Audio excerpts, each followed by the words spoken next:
Bonjour les gars, j'espère que vous vous portez bien. Je suis Sergi Berly de Alphacons. Aujourd'hui, nous allons voir ensemble comment acquérir un appartement à prix cassé en Afrique ou encore comment devenir propriétaire d'un appartement à prix cassé en Afrique. Là, je vais parler du Cameroun, de la Côte d'Ivoire, du Sénégal, du Bénin, du Congo, du Gabon, du Mali, du Burkina, du Tchad et tous les autres pays en fait. Donc, restez scotchés jusqu'au bout de la vidéo et mettez un pouce bleu.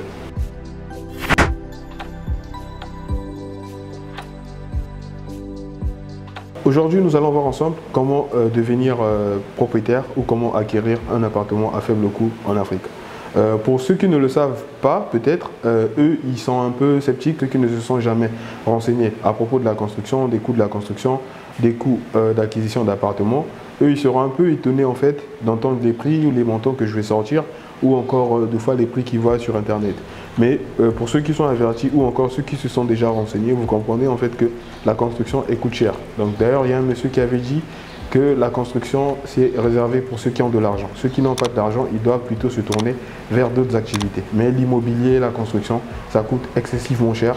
C'est exclusivement pour les personnes qui ont quand même assez de moyens. Donc là, nous allons essayer de faire un petit exercice. Nous allons voir ensemble. C'est-à-dire comment acquérir, comment devenir propriétaire d'un appartement en Afrique à faible coût. Donc, dans un premier temps, ce que nous allons faire, c'est aller sur le net. Nous allons essayer de voir sur le net à peu près à combien est-ce que les appartements se vendent au pays. Donc, le pays, je viens de citer les pays, les différents pays d'Afrique en fait. Maintenant, pour notre exemple, en fait, pour notre exercice de ce jour, nous allons essayer de prendre 3 pays avec lesquels nous allons travailler. Premièrement, le Sénégal. Deuxièmement, la Côte d'Ivoire. Troisièmement, le Cameroun. Donc, on va essayer de voir le prix des appartements dans ces pays-là. Ensuite, nous allons essayer de faire l'exercice ensemble. Je vais vous montrer comment faire en fait pour avoir un appartement parce que vous allez voir que dans ces pays en fait la moyenne, tout ça va tourner autour de 150 millions en fait pour un appartement de type F4 en quelque sorte. Maintenant, nous allons voir ensemble comment diviser ce montant-là par 3 et devenir propriétaire d'un appartement en Afrique. Donc, je vais directement aller sur le net. Je vais taper achat d'appartements ou vente d'appartements en Afrique et après on va voir ensemble les prix dans différentes villes. Donc là, pour commencer, nous allons aller au niveau du Sénégal. On va essayer de chercher appartements à vendre à Dakar. Donc ce qui nous intéresse vraiment, c'est les capitales. Donc on va travailler avec les capitales. Pour le Sénégal, on va prendre Dakar. Donc c'est ce que je viens de faire. On va chercher. Et bim, nous tombons sur ça. Appartement de haut standing au cœur des Almadies. Donc les Almadies, c'est un quartier très huppé au niveau de Dakar. Dans ce quartier, en tout cas, le mètre carré il coûte très cher. Il tourne deux fois il peut atteindre, il peut avoisiner je sais pas, on va dire quoi, le million en fait de francs CFA.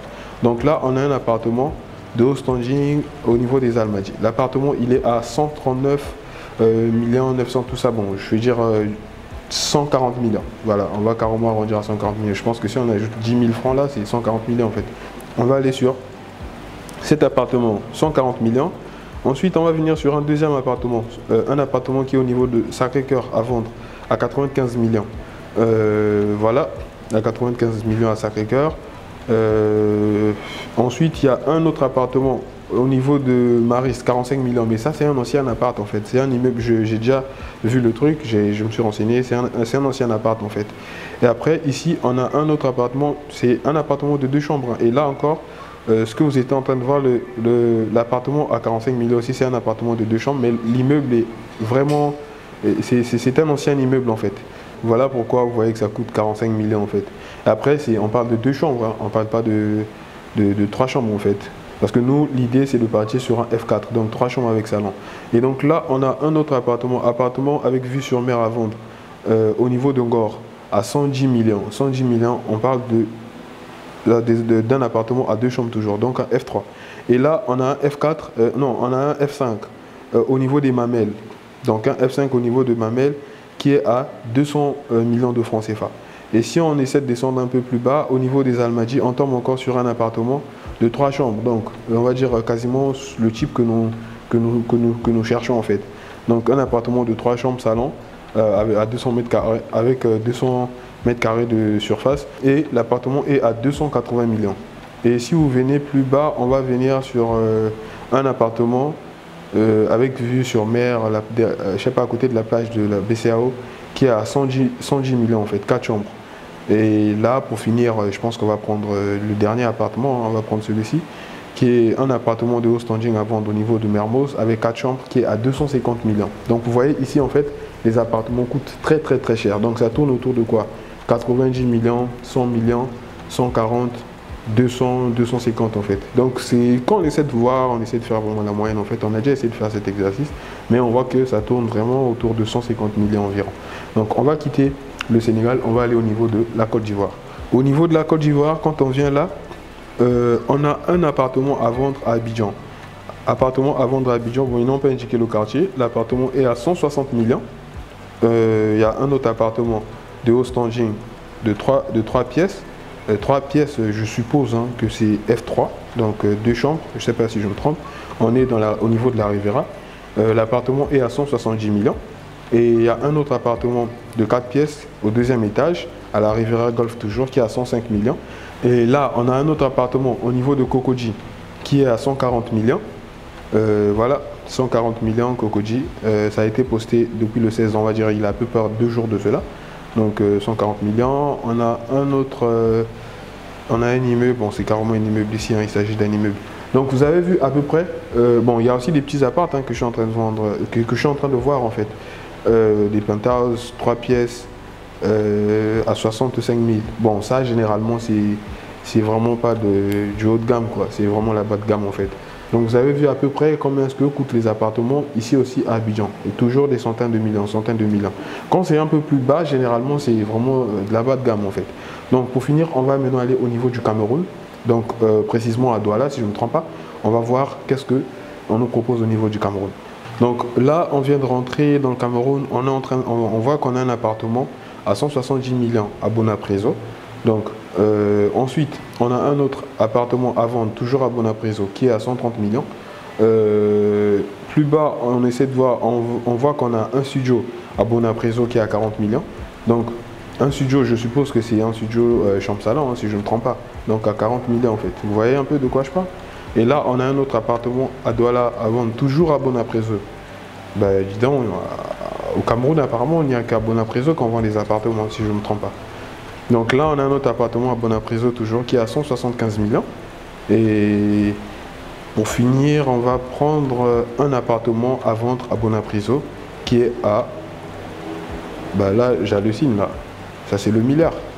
Ben, je pense que c'est plutôt... Il s'agit plutôt d'un immeuble, en fait. Un appartement de 2 500 000, bah, ça c'est... Non, j'ai un peu du mal à croire. Même au Sénégal ou en Côte d'Ivoire, là où le prix du mètre carré coûte très cher, je pense pas que ça soit possible en fait. Bon, c'est possible, hein, mais on ne sait jamais. On va voir un autre appartement là, qui est à 200 millions carrément, à Bonapreso toujours. Donc vous avez vu à peu près combien ce que coûtent en fait les appartements. Donc au niveau de la Côte d'Ivoire, du Sénégal, du Cameroun. Donc les appartements coûtent très cher. Donc là maintenant ce qu'on va faire, nous on va essayer de voir, on va essayer de faire un petit exercice, voir comment est-ce qu'on peut acquérir un appartement à faible coût en fait, toujours dans ces pays-là en fait. Nous on va prendre un exemple, on va prendre l'exemple du Sénégal. Le Sénégal, pourquoi? Parce que le Sénégal, parmi tous les pays que je viens de citer, le Sénégal c'est le pays où le prix du mètre carré nu en fait coûte le plus. Donc au Sénégal, le mètre carré coûte très cher dans la ville en fait, dans la ville de Dakar je veux dire. Donc si on essaie de comparer le prix du mètre carré à Dakar, à Abidjan et puis à Douala, on va remarquer tout de suite qu'à Dakar, le prix du mètre carré coûte trop cher en fait. Donc on va essayer de prendre un terrain au niveau de Dakar et après on va essayer de faire la simulation. On va voir ensemble comment est-ce que ceci est possible en fait. Voilà, donc à quoi consiste en fait cet exercice? Là en fait nous avons vu le cas où des promoteurs en fait, un quelconque promoteur a construit un immeuble qu'il est en train de vendre en fait. Donc il est en train de vendre des différents appartements. Donc nous on va essayer de faire la même chose mais plutôt en se mettant en essayant, donc en s'associant. Donc moi ce que je vais vous conseiller, si vous voulez acquérir un appartement en fait, à moindre coût en fait, parce que les appartements à moindre coût forcément c'est du mauvais standing en fait, c'est vraiment de la bas de gamme. Si vous voulez acquérir un appartement de moyen ou de très haut standing, ce qu'il faut faire, c'est s'associer. Donc, trouver des personnes qui ont les mêmes intentions que vous, les personnes qui ont le même but que vous. Vous vous associez tous, peut-être au nombre de 7. Donc, pour ce projet, en fait, on va demander aux gens de s'associer au nombre de 7. Donc, vous allez vous associer au nombre de 7, former une SCI. Une SCI, c'est une société civile immobilière. Donc, chacun d'entre vous sera actionnaire en fait de la SCI en fait. C'est comme une entreprise en quelque sorte, donc chacun aura ses parts en quelque sorte. Maintenant, dans les textes de la SCI, vous allez bien définir que chacun d'entre vous aura un appartement à la fin de la réalisation du projet en fait. Donc, c'est un peu ça. Mais non, donc dans votre SCI, avant de monter la SCI en fait, vous allez devoir faire cet exercice en fait qu'on va faire ensemble. Donc, on va supposer qu'on va faire l'achat d'un terrain. Donc, on va commencer par l'achat d'un terrain. Donc, parce que s'il faut construire, en fait, il faut avoir un terrain dans un premier temps. Donc, la SCI devrait avoir un terrain. Donc, le terrain, nous allons supposer que nous allons acheter un terrain au niveau de Mermoz, en fait. Mermoz qui est un bon quartier au niveau de Dakar. Donc, un terrain de 150 mètres carrés ou 160 mètres ou 180 mètres carrés. Bon, on va aller sur un truc simple, en fait. Un terrain de 150 mètres carrés. Nous savons que c'est bel et bien possible. Nous avons fait plusieurs plans pour plusieurs projets en fait sur des terrains de 150 mètres carrés où vous avez la possibilité en fait d'avoir des appartements F4 en fait et avec des pièces quand même assez spacieuses en fait. Donc on va venir sur un terrain de 150 mètres carrés à Mermoz, on l'estime à environ 75 millions. Donc on a accompagné des clients pour l'achat de leur terrain récemment et les prix tournaient autour en fait. Ensuite, là, on a les frais d'études. Bon, je mettrai plutôt études tout simplement. Voilà. Donc ça, c'est pour l'étude en fait. Bon, les études ou l'étude. Voilà. Excusez-moi, je vais mettre S. C'est pour les études en fait. Donc, pour l'étude géotechnique en fait. Donc l'étude géotechnique, c'est l'étude en fait qui va vous renseigner concernant le type de sol en fait qu'il y a sur votre terrain en fait. Ou encore cette étude va permettre aux ingénieurs qui vont calculer votre bâtiment de connaître quelle est l'importance de ce sol. En fonction de l'importance de ce sol, ils sauront quel est le type de fondation adapté à votre fondation en fait. Pour cela, il faut faire une étude géotechnique. Donc, après avoir effectué l'étude géotechnique, on va passer à l'étude architecturale, béton armé et puis les lots techniques. Maintenant, j'oubliais quelque chose. L'étude géotechnique, c'est pas le bureau en fait qui va vous faire les plans béton armé qui va faire l'étude géotechnique. Non, l'étude géotechnique, c'est un laboratoire géotechnique qui est spécialisé que dans les études géotechniques en fait. C'est eux qui vont faire les études géotechniques. Maintenant, quand on arrive dans la seconde partie des études, donc là où il y a l'étude architecturale, là, c'est un bureau d'architecte ou un quelconque architecte en fait qui va vous faire cette étude en fait. Donc, ils vont vous faire les plans en fait, les plans de votre bâtiment comme on a l'habitude de voir dans la plupart des projets. Une fois que l'architecte ou une fois que le cabinet aura fini en fait de faire les plans architecturaux, vous allez prendre ces plans, les ramener vers un bureau d'études ou si la même entreprise fait aussi ces plans-là, vous allez laisser cette entreprise faire les plans béton armé. Donc, les plans à béton armé, ce sont ces plans-là en fait. Une fois que ces plans-là sont respectés, la résistance et puis la durabilité de votre bâtiment est un peu rassurée en fait, lorsque ces plans sont bel et bien respectés en fait. Voilà. Maintenant, après la troisième partie de cette étude-là, c'est l'étude des lots techniques. L'étude des lots techniques. Les lots techniques, en fait, c'est quoi? C'est tout ce qui est plomberie, l'étude de plomberie, d'électricité, climatisation et voilà. Donc, ça, généralement, l'avantage de ces plans, en fait, lors de la réalisation, deux fois, on peut s'en passer. Mais l'avantage de ces plans, généralement, c'est lorsqu'on a une panne, en fait. Quand une panne survient, en fait, sur l'électricité, sur le système électrique, en fait, le circuit électrique, il est plus facile, en fait, de réparer, d'intervenir, en fait, qu'un technicien intervienne lorsqu'il a les plans. Lorsqu'il a les plans, il va carrément voir ce qu'il y a sur les plans et après, il respecte, il suit tout simplement la démarche, en fait, le cheminement des plans. Après, il intervient facilement et voilà, quoi. Il essaie de résoudre la situation le plus rapidement possible. Sans plan, deux fois, c'est un peu compliqué. Donc, on va passer à la seconde étape et à la prochaine étape qui est celle de la validation des plans. La validation des plans, c'est un bureau de contrôle qu'il fait.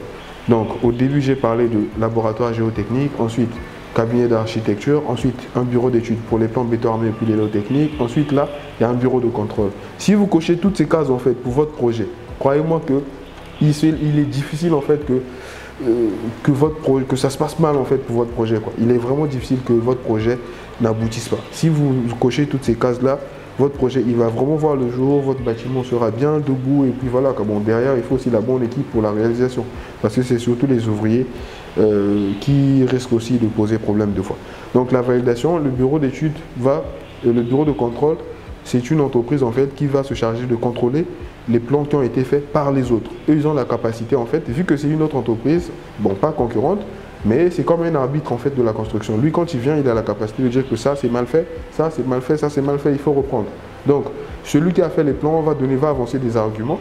Si les arguments tiennent, et on accepte ce qu'il a fait. Si ça ne tient pas, il est obligé en fait de se conformer à ce que le bureau de contrôle va le demander de faire. Ensuite, il y a l'autorisation de construire. Bon, ici, j'ai supposé que l'autorisation de construire, il n'y a pas grand-chose à payer. Voilà pourquoi cette case est vide. Donc ça, c'était la validation, l'autorisation. Voilà, la validation. Ensuite, l'autorisation qui est vide. Donc, le total ici pour les études, on est à 6 millions. Voilà. Donc, pour commencer maintenant l'installation du chantier.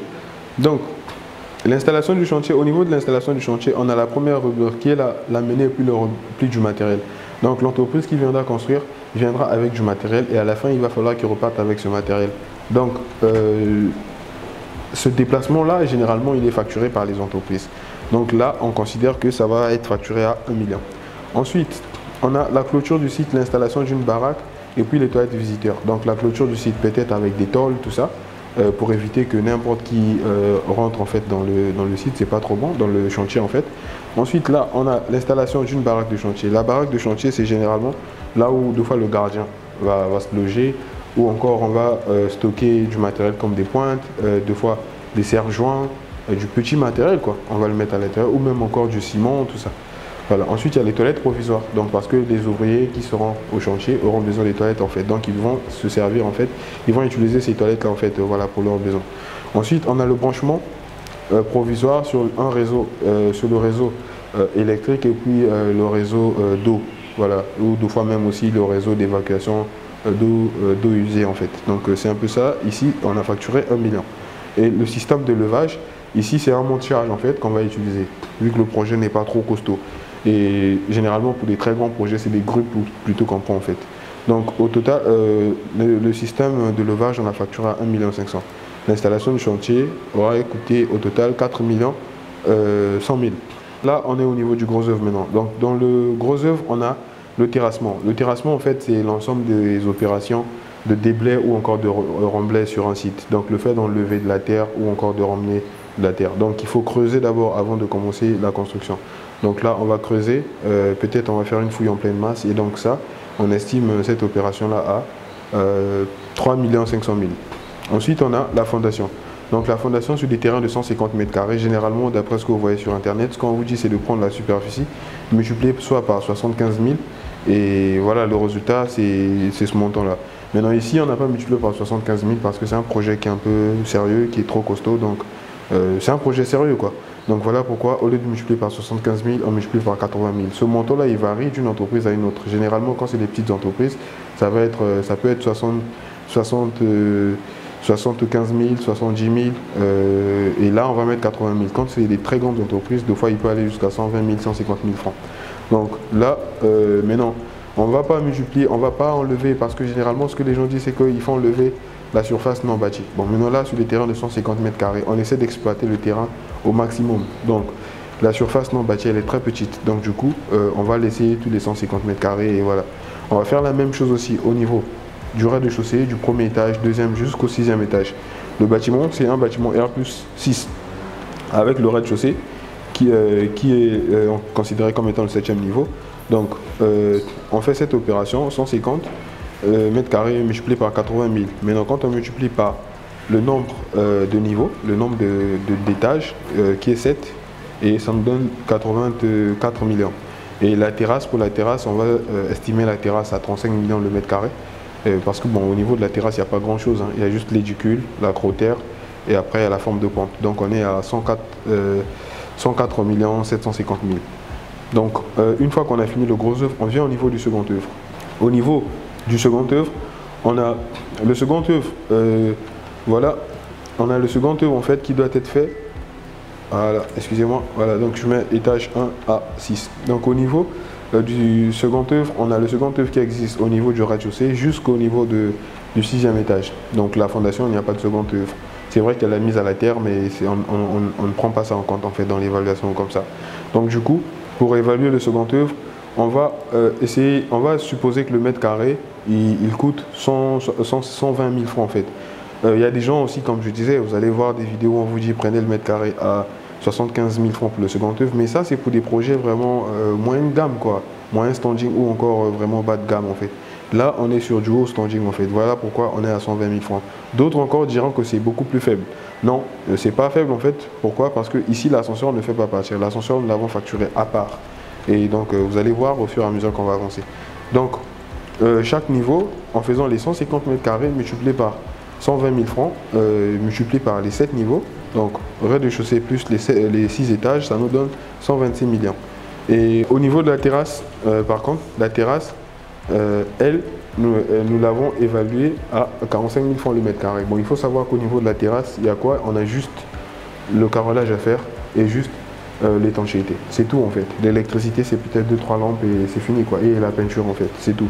Donc voilà pourquoi la terrasse, nous avons évalué à 45 000 francs le mètre carré. Après, on a un ascenseur de 32 millions qu'on a pris en compte. Bon, nous savons que certains diront que c'est pas trop cher, d'autres encore diront que c'est cher. Bon, nous avons un fournisseur avec lequel nous travaillons sur plusieurs projets. Donc je sais que pour ce genre de projet, on peut trouver un ascenseur à ce prix. Donc le second œuvre, lui, il est autour de 64 750 000 francs. Voilà. Ensuite, il y a les autres frais. Les autres frais, on a mis quoi? Frais de notaire, c'est pas de la vente d'appartement, donc on n'a pas pris ça en compte. Marketing et communication, on n'a pas pris ça en compte. Donc quand vous prenez ce montant, au total, tout le projet, en fait, la réalisation de ce projet coûtera 354 600 000 francs. Donc, mais non, ça c'est pour tout le bâtiment, un bâtiment R+6. Maintenant, si on prend ce montant-là, on essaie de le diviser par le nombre d'occupants en fait, par le nombre d'actionnaires dans la SCI comme je disais, ou encore par le nombre d'étages, par le nombre de niveaux. Donc on divise ce montant par 7, nous trouvons 50 millions. Donc tout à l'heure nous étions en train de voir que les appartements coûtaient 150 millions, 120, 130 millions. Et là, quand on prend ce montant-là, on le divise par 7, on voit qu'on a la possibilité d'acquérir un appartement de haut standing à 50 millions 600 et quelques mille. Donc vous voyez que c'est bel et bien possible en fait. Donc ça c'est juste un moyen en fait pour vous faire comprendre que la vente, acheter un appartement, c'est vrai, acheter un appartement c'est beaucoup plus simple. L'avantage c'est qu'il y a des gens qui se sont déjà cassé la tête parce que des fois c'est pas facile, hein, suivre un projet, tout ça, de A à Z, c'est compliqué. Donc d'autres préfèrent éviter toutes ces tracasseries-là, ils préfèrent aller vers des gens qui vendent déjà des appartements, acheter des appartements. Maintenant, ceux qui n'ont pas de moyens, comme je disais, vous pouvez vous associer en fait pour acquérir et pour construire un immeuble ensemble dont chacun sera propriétaire d'un appartement en fait. Voilà. Maintenant, et les autres me diront, ouais, mais moi je pense qu'avoir un appartement, c'est pas intéressant, vous m'avoir une maison. Ça, ça peut se faire quand on est loin de la ville en fait. Mais au cœur de Dakar, à Dakar, vous voyez, le terrain il coûte 75 millions en fait. Donc si vous achetez le terrain à 75 millions, il faut quand même avoir des reins solides en fait pour construire là-dessus en fait. Donc pour ceux qui n'ont pas assez de moyens en tant que tel, vous pouvez vous associer, trouver des gens avec qui vous allez vous entendre. Et voilà, vous montez un projet, vous construisez un projet, vous ne brûlez aucune étape, vous passez dans toutes les étapes en fait, à travers toutes les étapes que je vous ai indiquées en fait, bien que ce n'est pas trop détaillé.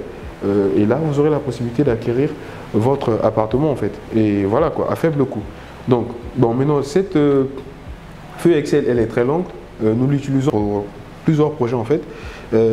Bon, si je ne veux pas continuer plus bas, si je dois continuer, normalement, ça c'est pour ceux qui veulent faire de la location, pour calculer la rentabilité ou encore pour ceux qui veulent faire de la vente, en fait, combien est-ce qu'ils peuvent gagner, combien est-ce qu'ils vont réellement dépenser, en combien de temps ils peuvent récupérer leur argent, tout ça.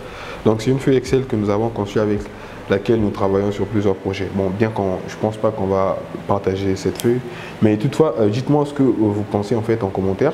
Est-ce que vous pensez que cette stratégie, cette façon de faire est la meilleure façon? Est-ce que c'est la manière qui convient le mieux en fait pour des personnes qui n'ont pas assez de moyens? Merci d'avoir suivi la vidéo. Je suppose que si vous êtes là jusqu'à présent, c'est parce que ce que je suis en train de dire est peut-être intéressant pour vous. Donc je vous demanderai de liker la vidéo, de commenter et puis de vous abonner. Et surtout, n'hésitez pas à partager la vidéo autour de vous. N'hésitez pas de nous dire vraiment ce que vous pensez. Ce fait un plaisir pour moi de vous retrouver à travers cette vidéo et au revoir.